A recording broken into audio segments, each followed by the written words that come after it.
안녕하세요. 히브리 관점으로 구속사를 읽는 토라 포션 세계에 오신 분들을 축복합니다. 이번 주 토라 포션은 바예히입니다. 네, 드디어 창세기의 마지막 장이네요. 이 바예히가 그리고 그가 살았다는 뜻이죠. 맞습니다. 야곱이 애굽 땅에서 17년을 더 살아서 이제 147살이 되었을 때의 이야기입니다. 네. 오늘 저희는 김수근 목사님의 설교를 중심으로 한번 이야기를 나눠볼 텐데요. 죽음 앞에서 오히려 계속 살아가는 야곱의 영, 이게 오늘의 핵심 주제가 될 것 같습니다. 바로 그 지점이죠. 야곱의 죽음을 다루는 부분인데 제목의 뜻은 역설적이게도 그리고 그는 계속 살아갔다는 거니까요. 네, 정말 역설적이네요. 육신의 죽음 속에서 오히려 영원한 생명을 선포하는 이 놀라운 역설. 여기서부터 오늘 이야기를 한번 시작해 보겠습니다. 설교에서 제가 가장 먼저 딱 인상 깊었던 게요. 보통 사람이 죽음을 앞두면 자기 인생을 돌아보면서 과거를 회상하기 마련이잖아요. 그렇죠. 내가 어떻게 살아왔나 하고요. 네. 근데 야곱은 완전히 정반대였다는 점이었어요. 아들들을 불러 모아서 과거가 아니라 미래의 일을 이야기하죠. 맞습니다. 창세기 49장에 보면 야곱이 아들들한테 너희가 후일에 당할 일을 내가 너희에게 이르리라 이렇게 말하거든요. 네, 후일에 당할 일. 네, 여기서 이 후일에 당할 일이 히브리어로 아하리트 하이아밈인데요. 이게 그냥 막연한 미래가 아닙니다. 아, 그런 게 아니군요. 네, 성경 전체를 관통하는 마지막 날에 일어날 일. 그러니까 하나님의 구속사가 앞으로 어떻게 펼쳐질지에 대한 뭐랄까 예언적인 선포였던 셈이죠. 아, 그러니까 그냥 아들들 잘 먹고 잘 살아라 이런 덕담 수준의 유언이 전혀 아니었군요. 전혀 아니죠. 당장 눈앞에는 애굽에서의 그 풍요로운 삶이 현실이었을 텐데 야곱의 시선은 완전히 그 너머를 향하고 있었던 거네요. 그렇습니다. 야곱의 영은 당장의 기근 문제나 애굽 총리의 아버지라는 그런 안락한 현실, 그걸 보고 있었던 게 아니에요. 그럼 뭘 본 걸까요? 하나님의 약속이 성취될 저 가나안 땅, 그리고 더 멀리는 메시아를 통해 완성될 하나님 나라라는 거대한 그림을 보고 있었던 거죠. 죽음의 문턱에서 오히려 가장 선명한 영의 눈으로 미래를 본 겁니다. 이 설교가 이 지점을 오늘날 교회에 굉장히 날카롭게 적용을 하더라고요. 네, 맞아요. 교회가 지금 현재의 쇠퇴나 현실적인 어려움 이런 걸 설명하고 분석하는데 그치지 말라는 거죠. 그렇죠. 야곱처럼 하나님의 시간표와 약속, 즉 미래를 선포해야 한다는 메시지였습니다. 왜 교회가 무너지는가를 분석하는 교회가 아니라 왜 하나님이 바로 이때 교회를 다시 세우시는가를 선포하는 교회가 되어야 한다는 도전인 거죠. 절망적인 현실 앞에서 미래를 말하는 영, 그것이 바로 야곱의 영의 첫 번째 특징이라고 설교는 강조합니다. 그런 미래를 선포하기 위해서 꼭 먼저 있어야 할 게 있었던 것 같아요. 어떤 걸까요? 바로 우리가 누구인가 하는 이 정체성을 명확히 하는 것. 이 정체성에 대한 이야기가 설교의 두 번째 핵심이었습니다. 아, 정말 중요한 지점이죠. 야곱이 요셉의 두 아들 므낫세와 에브라임을 자기 아들로 입양하는 장면에서 그게 아주 폭발적으로 드러나죠. 네, 맞아요. 표면적인 이유는 사실 장자권을 잃은 루벤 대신에 온 가족을 구한 요셉에게 실질적인 장자의 축복, 그러니까 두 배의 몫을 주기 위함이었고요. 하지만 설교는 그보다 훨씬 더 깊은 영적 의미를 파고들더라고요. 네, 바로 신앙 정체성의 문제였죠. 사실 이 아이들은 정체성 혼란의 한가운데 있었던 셈이잖아요.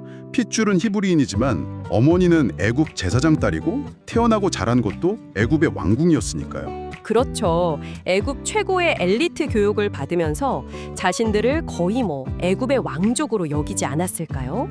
충분히 그랬을 것 같아요. 바로 그 부분에서 김수건 목사님이 인용하신 예화가 아주 생생하게 다가옵니다. 아, 그 미국에서 태어난 이민 2세 아이들 이야기요? 네, 맞습니다.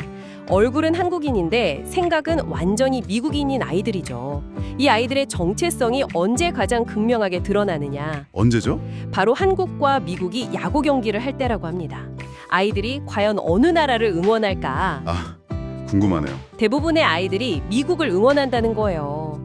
그들의 마음과 정체성이 어디에 뿌리내리고 있는지를 단적으로 보여주는 예시죠. 와, 그 예화가 정말 날카롭네요. 내가 응원하는 팀이 곧 내 마음의 소속을 보여주는 거니까요. 바로 그겁니다. 에브라임과 므낫세도 아마 그런 상태였을 겁니다. 자신들을 히브리인이라기보다는 애굽인으로 여겼을 가능성이 크죠. 바로 그 상황에서 야곱이 손자들을 보고 묻잖아요. 이들은 누구냐? 네. 아니 바로 전에 자기가 양자로 삼겠다고 선언해 놓고는 모르는 사람처럼 묻는단 말이죠. 이게 참 처음엔 이해가 잘 안 됐어요. 그게 바로 이 이야기의 핵심 질문인 겁니다. 몰라서 묻는 게 아니죠. 너희의 영적 소속이 어디냐? 이 정체성을 묻는 질문인 거예요. 아하. 그리고는 기도하면서 그들을 조상들의 하나님께 연결시키죠.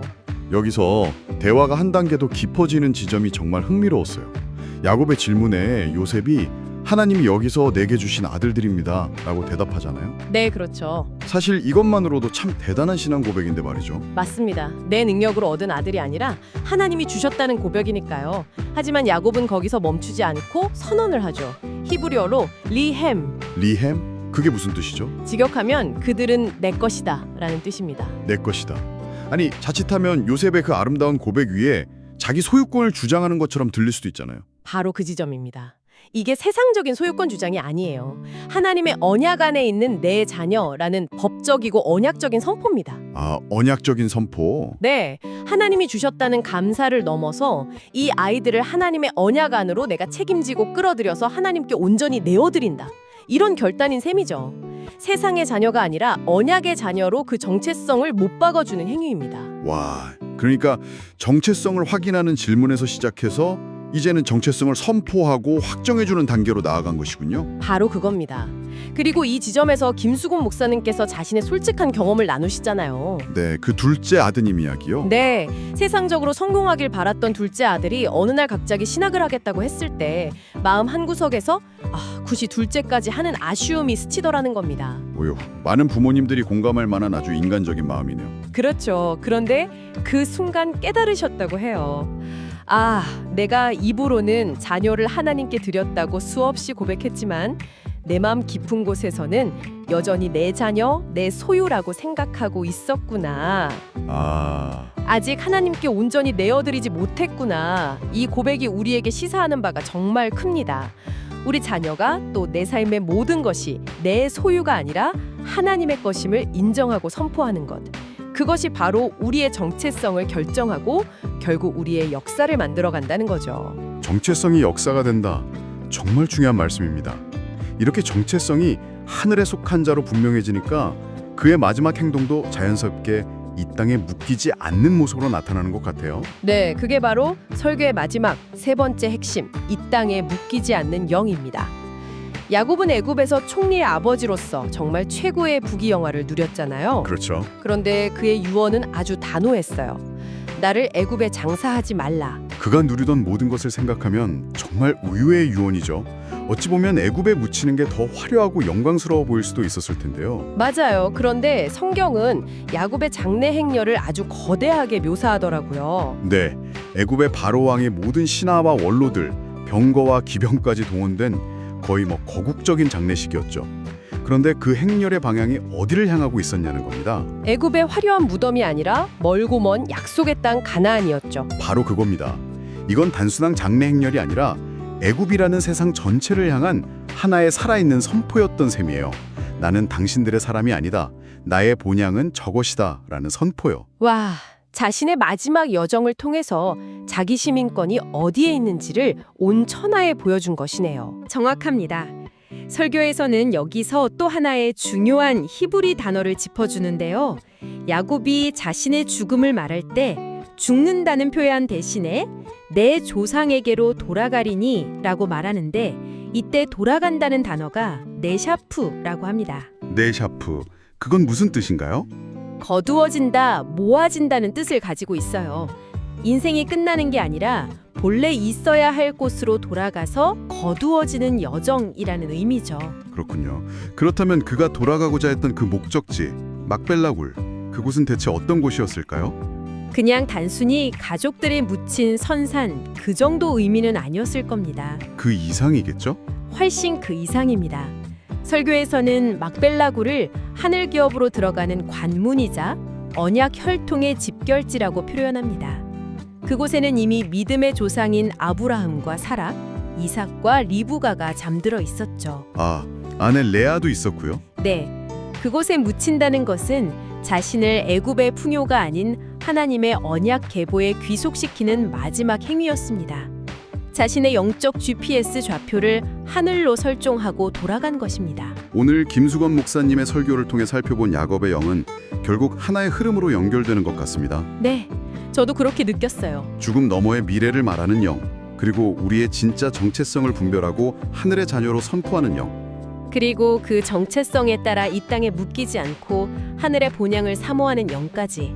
이 세 가지가 하나로 쭉 이어지네요. 네, 설교는 마지막으로 우리 각자에게 자신의 영적 상태가 어떤지 묻고 있더라고요. 그리고 이 마지막 때에 세상의 것에 마음을 빼앗겨 잠들어 있는 영혼을 깨우고 바로 이 야곱의 영을 회복해야 한다고 강력하게 도전합니다. 오늘 이야기를 마무리하면서 당신에게 이런 질문을 남기고 싶습니다. 야곱이 자신의 마지막 여정을 통해 막벨라라는 흔들리지 않는 영적 목적지를 온 세상에 선포했듯이 당신의 삶이 지금 향하고 있는 궁극적인 막벨라는 어딥니까? 이 세상의 그 어떤 풍요나 안락함과도 타협할 수 없는 당신의 정체성과 인생의 여정 전체를 정의하는 그곳은 어디인지 한번 깊이 생각해 보시면 좋겠습니다.